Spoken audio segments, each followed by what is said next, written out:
इस छोटे से ऑक्टोपस ने इस लड़की को एक रिबन दिया था। इस रिबन की खासियत यह थी कि अगर किसी भी दो लोगों को इससे बांध दिया जाए तो वे दोनों तुरंत अच्छे दोस्त बन जाते थे। लेकिन छोटे ऑक्टोपस को नहीं पता था कि लड़की इस रिबन का इस्तेमाल अपने गले और घर की छत की बल्ली के बीच खींचतान करने के लिए करेगी।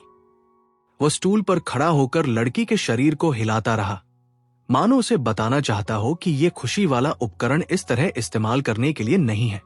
तभी अचानक रिबन ढीला पड़ गया और लड़की जमीन पर जा गिरी। छोटा ऑक्टोपस घबरा गया। तभी उसे एहसास हुआ कि लड़की की मौत हो चुकी है। वह समझ नहीं पा रहा था कि लड़की ने ऐसा क्यों किया। जिस उपकरण का इस्तेमाल लोगों के बीच दोस्ती और खुशी लाने के लिए होना चाहिए था, उसी के कारण इतनी भयानक घटना हो गई।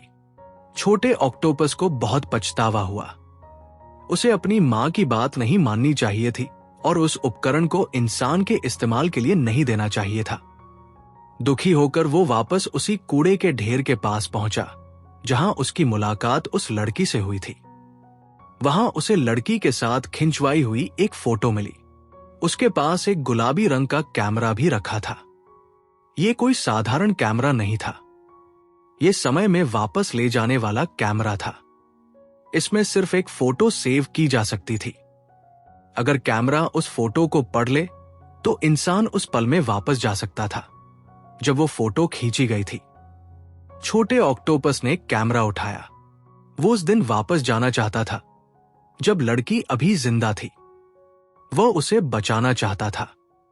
असल में यह छोटा ऑक्टोपस हैप्पी नाम के एक ग्रह से आया था। उसका मिशन पूरे ब्रह्मांड में खुशी फैलाना था। यह पहली बार था जब वह धरती पर आया था। धरती पर आते ही उसे लगभग एक अजीब प्राणी समझकर पकड़ लिया गया था। इस अनजान जगह पर डरकर वह एक कूड़े के ढेर में छिप गया। जब वह भूख से मरने वाला था, तभी शिजुका नाम की एक लड़की ने उसकी जान बचाई। शिजुका ने उसे एक मीठी रोटी दी। वो ऑक्टोपस जैसा दिखता था और लगातार पिप पिप जैसी आवाजें करता था। इसलिए शिजुका ने उसका नाम रख दिया, ऑक्टोपस पिप। यह धरती पर उसका पहला नाम था। शिजुका की जान बचाने के लिए धन्यवाद देने के लिए ऑक्टोपस पिप ने अपना एक खास खुशी वाला उपकरण निकाला, जिसका नाम था पटपट पंख। इसे पहनते ही कोई भी इंसान आसमान में स्वतंत्र रूप से उड़ सकता था। यह कहते हुए ऑक्टोपस पिप ने खुद उसे पहनकर उड़कर दिखाया। लेकिन शिजुका को इसमें कोई दिलचस्पी नहीं थी। उसका मानना था कि उड़ने से उसकी जिंदगी की कोई समस्या हल नहीं होने वाली थी। उसे अभी भी दुकान से अपनी ड्राइंग बोर्ड खरीदनी थी।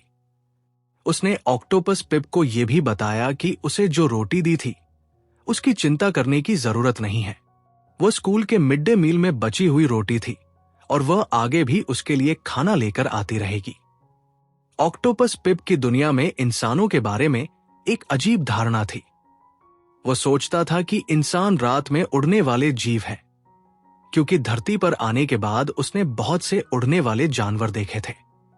अगले दिन शिजुका फिर ऑक्टोपस पिप के लिए रोटी लेकर आई।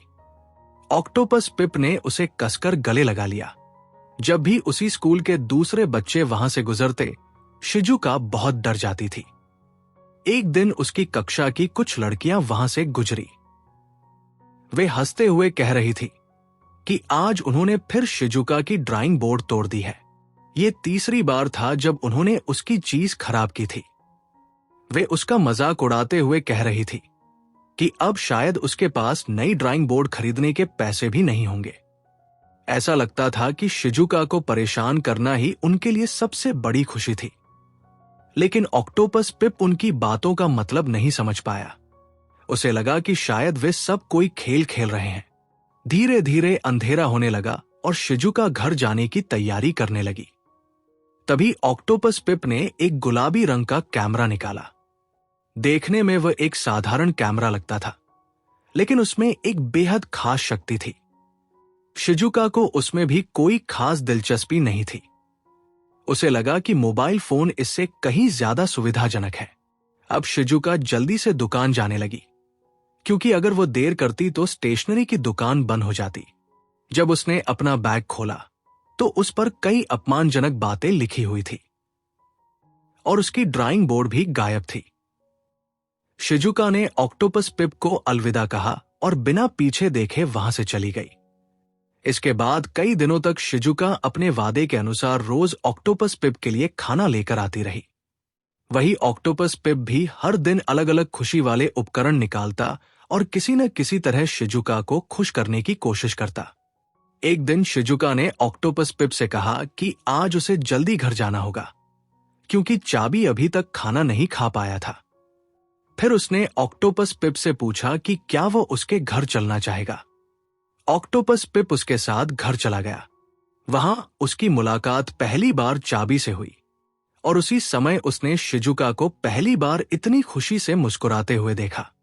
शिजुका की मां काम के लिए बाहर गई हुई थी, इसलिए उस दिन उसे चाबी की देखभाल करनी थी। ऑक्टोपस पिप ने शिजुका से उसके पिता के बारे में पूछा। शिजुका ने बताया कि उसके पिता नहीं है। उसके पिता की आखिरी निशानी चाबी था। वो कहती है कि जब तक चाबी उसके साथ है तब तक जिंदगी में चाहे कितनी भी मुश्किलें और दर्द क्यों न हो, वो सब सह सकती है। उस रात दोनों साथ में टहलने निकले। ऑक्टोपस पिप ने शिजुका को अपने ग्रह हैप्पी के बारे में बहुत सारी बातें बताई। उसने कहा कि मौका मिला तो वह एक दिन शिजुका को अपने ग्रह पर जरूर लेकर जाएगा। लेकिन एक दिन शिजुका अचानक पूरे शरीर पर चोटों के निशान लिए ऑक्टोपस पिप के पास आई। उसके हाथ में चाबी का कॉलर था। ऑक्टोपस पिप की दुनिया में केवल खुशी की अवधारणा थी, इसलिए वह शिजुका के शरीर पर पड़े चोटों के निशानों को भी सिर्फ डिजाइन या पैटर्न समझता था। वह यह भी नहीं समझ पाया कि जिन लोगों को वो दोस्त समझ रहा था वे वास्तव में शिजुका को लगातार परेशान और प्रताड़ित कर रहे थे। जब शिजुका ने बताया कि उसका झगड़ा हुआ है तो ऑक्टोपस पिप तुरंत अपना सबसे गर्व वाला उपकरण निकाल लाया। ये एक ऐसा रिबन था जिसे दो दोस्तों की उंगलियों में बांधते ही वे तुरंत फिर से दोस्त बन जाते थे।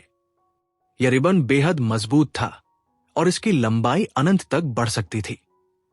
शिजुका ने ऑक्टोपस पिप से रिबन मांगा और कहा कि वो इसे घर ले जाकर खुद इस्तेमाल करेगी। लेकिन ऑक्टोपस पिप की मां ने उसे पहले ही चेतावनी दी थी कि हैप्पी ग्रह के उपकरणों का इस्तेमाल केवल हैप्पी ग्रह के लोगों की निगरानी में ही किया जाना चाहिए। उसे किसी बाहरी व्यक्ति को उपकरण पूरी तरह इस्तेमाल करने की अनुमति नहीं देनी चाहिए।